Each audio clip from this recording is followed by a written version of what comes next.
So hello' বন্ধু বান্ধৱীসকল, তোমালোক কেনেকুৱা আছা? তোমালোক সকলোৱে ভালে আছে বুলি আশা ৰাখিছোঁ। চ' আকৌ আজি আহি গৈছোঁ নিউ এটি ভিডিঅ' লৈ তোমালোকৰ মাজত। ইমান দিন ভিডিঅ' চিডিঅ' আপলোড কৰিব পৰা নাই, ভিডিঅ' বনোৱা এপছটোৱে চলা নাই। যেন তেন কৰি কাইং মাষ্টাৰ আৰু 2-3টা এপছ লগাই পিনে বনাইছে এইটো ভিডিঅ'ত অলপ ভইচ চাইজ বেলেগো হ'ব পাৰে, কেৰেক্টাৰ বেলেগো হ'ব পাৰে। ভুল হ'লে ক্ষমা কৰি দিবা। আৰু ভিডিঅ'টো যদি চাই ভাল লাগে তেনেহ'লে লাইক কৰিব নাপাহৰিবা। আৰু প্ৰথমবাৰলৈ যোন মানুহবোৰে মোৰ ভিডিঅ'টো চাইছা, মোৰ চেনেলটো ছাবস্ক্ৰাইব কৰি থবা। আমি বেছি দেৰি নকৰোঁ বোলে, আমি ক্লাছটো আৰম্ভ কৰোঁ। হেল্ল' গাইজ, আপোনালোকৰ বাৰু কি খবৰ? আমি আকৌ বৰ খাতা খবৰ দেই, কম অলপ পাছত কেনেকুৱা ধৰণৰ খবৰ আমাৰ। যিকি নহওক গাইজ, আমি সকলোবিলাক কৈ আছো, কিন্তু আমি এইটো কবই লাগিব আকৌ এবাৰ মোদী চৰকাৰ। ক্লাছটোৰ মাজলৈ যোৱাৰ আগতে গাইজ মেইন কথাটো কৈ দিওঁ আৰু কি কৰিব আমি নালাগে, কোনেও ভিডিঅ' চিডিঅ' বনাব পৰা নাই। এপটোৱে নচলা হৈ থাকিলে কেনেকে ভিডিঅ' বনাম? তো সেইটো মানে আমি কাইন মাষ্টাৰত ইডিট কৰি মেলি কিবা কিবিকে যেন তেন বনাইছো আৰু বেলেগত এডিট কৰিব লগা হৈছে বাবেহে মানে ভইচটো অলপ বেলেগ হৈ যাব পাৰে, লগতে মানে এক্সপ্ৰেছন বিলাকো বেলেগ হৈ যাব পাৰে। যি কি নহওক গাইজ, এতিয়া বৰ্তমান কথা এটা, অসমত দিছে বৰষুণ, ফুলিছে আকৌ পদুম ফুল। লাহেকৈ ওলালে নিৰ্বাচনৰ ৰিজাল্ট, ফলাফল কালি। ইটো জিকিলে বা এতিয়া আমি কি কৰিম? জিকাখিনিয়ে জিকিলে, হাৱাখিনিয়ে হাৰিলে। তো গাইজ আমি এতিয়া কি কৰিম? অসমতো জিকি গ'ল বিজেপি চৰকাৰ, কিন্তু জিকিলা কেনেকে ৰে? ছাৰ, আপুনি বৰ খাতা প্ৰশ্ন কৰিলে দেই, বিজেপি জিকিলে কেনেকে? তো আপোনালোকে জানিব হয় নাই, আমি বাৰু ভোট চোট দিয়াও নাই, বয়সো হোৱা নাই। সকলোৱে ভোট দিলে, সেইবাবে জিকি গ'ল বিজেপি চৰকাৰ, চিম্পুল কথা। তোৰ চবে ভোট দিলে সেইবাবে জিকিলে হয় নাই? বাৰু তই একদম লজিকটো ঠিকে কলি দে। যোনে জিকিলো যোনে হাৰিলো, এতিয়া বাৰু চৰকাৰ গঠন হব। মুঠতে আমি বিচাৰো কি, যোনে চৰকাৰ গঠন নকৰক কিয়, অসমৰ বাবে ভাৰতৰ বাবে ভাল কাম কৰক। আকৌ এবাৰ হ'ব চৰকাৰ, ফুলিবনে আকৌ পদুম, পিন্ধিবনে হাতে জোৰোণ, মন্ত্ৰীও হ'ব সলনি, আকৌ এবাৰ হ'ব চৰকাৰ। ফাইনেলি গাইজ ক'ব লাগিব, এই গানটোৰ অন্ত পৰিলে। আকৌ এবাৰ হ'ল মোদী চৰকাৰ। তো আপোনালোকে ভাল পাইছে নে বেয়া পাইছে নে তলৰ কমেন্টত গিছলিকে জনাব। চিম্পুল কথা, বহুতে ভাল পাব বহুতে বেয়া পাব, কাৰণ ভাল বেয়া থাকেই। ছাৰ, ভাল বেয়া সকলোতে থাকেই, আমি তাক নুই কৰিব নোৱাৰো। ঠিক আছে, তেনে যদি তহঁতি কচোন, তহঁতি বিজেপি চৰকাৰ আকৌ জিকাৰ কাৰণে ভাল পাইছ নে বেয়া পাইছ? আমিনো আৰু কি ছাৰ, মাটি গলে বাতি, পানী গলে পানী, ভালো পাম বেয়াও পাম। এইটো আকৌ কেনেকুৱা ধৰণৰ কথা? কেছটো অলপ নগেন ছাৰ, কোনেও মানে ফুল ছেটিছফেকশ্যন দিব নোৱাৰে যোনখন চৰকাৰ আহিলো।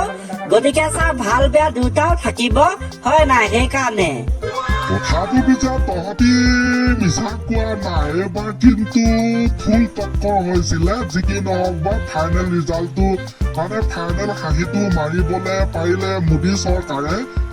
অসমত গৌৰৱ গগৈ ডাঙৰীয়া, ৰকিবুল হুছেইন ডাঙৰীয়া বৰ বেয়াকে জিকিলে বিৰোধী পক্ষ হিচাপে।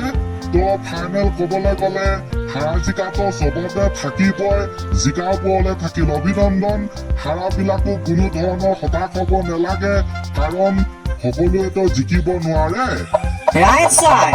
বাৰু গাইজ, যি কি নহওক, আপোনালোকক কৈছিলোৱে যে আমি এডিট কৰি মেলি আজি ভিডিঅ'টো প্ৰস্তুত কৰিছো, গতিকে ইমান এটা পাৰফেক্ট হোৱা নাই, সেইবাবে আৰু বহলাই নেথাকো। তো আগতে যিহেতু এতিয়া ইলেকশ্যনৰ বতৰ, ৰিজাল্টৰ বতৰ, হিমু মামাৰ বিষয়ে মানে দুটামান কবিতা লিখা আছিলে। তো যিসকল নতুন অডিয়েন্স সিহঁতেও শুনিব, আৰু আপোনালোকে যদিহে শুনিলে তেনেহলে আপোনালোকে স্কিপ কৰি যাবগে পাৰে। অকে, তো আজি আপোনাক শুনাম ৰাজনীতিৰ কবিতা, হিমু মামাৰ কবিতা। হয় ছাৰ, যিটো ৰাজনীতিৰ কবিতা সেইটো আমি ফেচবুকৰ পৰা লৈছো, আৰু যিটো হিমু মামাৰ কবিতা সেইটো আমি নিজেই লিখিছো। ৱাও, কিয়া বাত হে, কিয়া বাত হে। দে এটা এটাকে গাই যা, প্ৰথমে ৰাজনীতিৰ কবিতাটোকে গা। হ'ব ছাৰ, তেনেকৈ ৰাজনীতিৰ কবিতা ছাৰৰ লগতে আপোনালোকেও শুনিবলৈ সাজু হৈ লওক। এয়া আৰম্ভ। মামাই ঘূৰে হেলিকপ্টাৰত, নামিয়ে কিনে মাটি, তাকে দেখি অখিল দা উঠে গলি পকি ইলেকশ্যন আহিছে মিটিং বহিছে মামাৰ গাত নাই ভূপেন্দ্ৰ আকৌ প্ৰচাৰ কৰিবলৈ দলত কোনোৱে নাই দল খুলি লুৰিন্দাই কৰিলে নেকি পাপ গছত তুলি দীপাংকৰ দাই দিলে পদুমত জাপ সকলো চৰুত ভাত খাই কমল দাই মাৰিলে ধুনীয়া হাঁহি চেণ্টাৰ হলাই অৱশেষত গৈ ললে পদুমৰ পাহি জুত জুত কৈ ঝাৰু পাতিয়ে খেলিলে তিনিখন চেট নাও ডুবিলেও টিঙৰ পৰা নানামে ভূপেন্দ্ৰ ইমানে ফিট বাহ এইটো কোনে লিখিলে খাটাৰা ফেণ্টাষ্টিক কবিতা অ ছাৰ নাজানো পাই কোনে লিখিলে কিন্তু পুৰা হেভি লিখিছে ছাৰ এইটো পুৰা ফাটা চিটা হৈ আছে ফেচবুকত ফাটাফাটি হৈ আছে নি একদম ছাৰ তেনে যদি বন্ধুসকল এইবাৰ আগবাঢ়িছো এটা নতুন কবিতাৰ মাজলৈ যিটো কবিতা আমি লিখিছো আৰু কবিতাটোৰ নাম হৈছে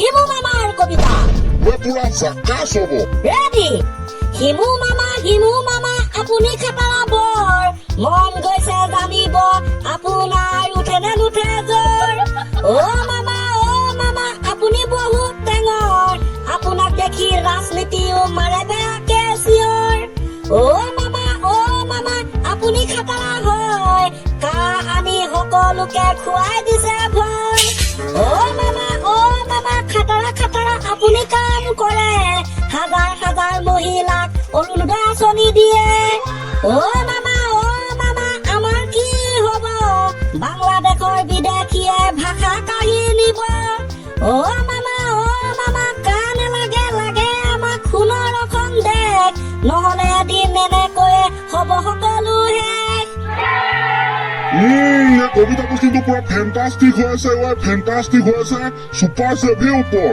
এনে ধেমালিতে লিখা কবিতা উল্টা পুল্টা যাতে কোনেও ভাবি নলয় তাৰেই প্ৰাৰ্থনা য়েছ ছাৰ দে হ'ব দে পুৰা বঢ়িয়া আছে মই ক'লো নহয় পুৰা ফেণ্টাষ্টিক কৃষ্ণহে পুলিচ ছাৰ বাৰু দে ঠিক আছে আৰম্ভণি গীতটো ক্লজিং হৈ যাওক ৰেডি ঝলক চাৰ পিছে বলি য়েছ ছাৰ ৰাস্তাত চাবাচি আমাৰে ছাৰ মোদী ৰাজনীতি লাগি বনিলে প্ৰধানমন্ত্ৰী তেৰি মোদী ছাৰ হিচাপ কৰি 15 বছৰ চৰকাৰ তেৰি মোদী ছাৰ চকু মুদি গঢ়িলে ভাৰত চৰকাৰ হে গাইজ ভিডিঅ'টো চাই কেনেকুৱা পালে কমেণ্ট কৰি জনাবা আৰু ভাল লাগিলে যদি লাইক কৰিব নাপাহৰিবা আৰু মোৰ চেনেলটো যদি এতিয়ালৈকে ছাবস্ক্ৰাইব কৰি থোৱা নাই তেনেহ'লে মোৰ চেনেলটো ছাবস্ক্ৰাইব কৰি থোৱা ভিডিঅ'টো দেৰিকৈ আপলোড হয় ভিডিঅ'টো বনাবলৈ সময় পোৱা নাই চ' তোমালোকে নাভাবিবা যে মই ইউটিউব চেনেল বন্ধ কৰি দিলোঁ বুলি চ' লাহে লাহে মই ভিডিঅ' এৰি থাকিম তোমালোকে মোৰ চেনেলটো ছাবস্ক্ৰাইব কৰি থোৱা চ' আজিলৈ বাই ইমানটাই আছিল